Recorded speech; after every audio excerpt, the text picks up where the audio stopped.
Караници, тепачки и вооружени пресметки се секојдневие во дневниот центар за метадонски терапии во Велес. Зависниците кои доаѓаат тука честопати се агресивни, па поради ова болницата ангажираше и обезбедување кое ја намали, но не ја спречи опасноста од инциденти. Тоа си е еден голем проблем на Велешката болница заради тоа што таков центар е сместен во болницата.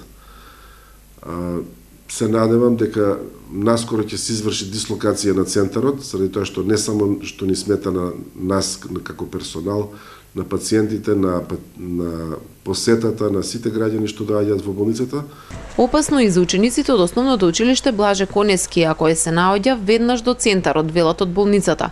И родителите реагирале, откако зачестили инцидентите пред очите на децата, а школскиот двор прераснал во отпад за игли и шприцеви. И покрај додатниот трошок, Советот на родители заедно со поранешниот ВД директор одлучил да се плаќаат чувари за да ги вардат децата.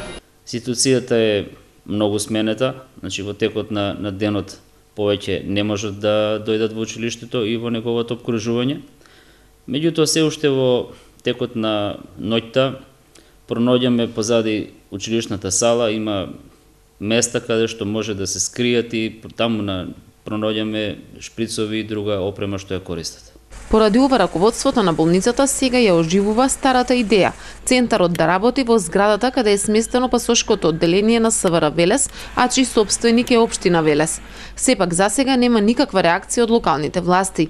Инаку 60 на пациенти редовно го посетуваат метадонскиот центар каде секојдневно земаат терапија за лечење од зависноста. Отворен е пред речиси година и пол и има за цел да го намали бројот на наркозависници, кои во градот официјално изнесува околу 350, а неофицијално се движи и до 1000.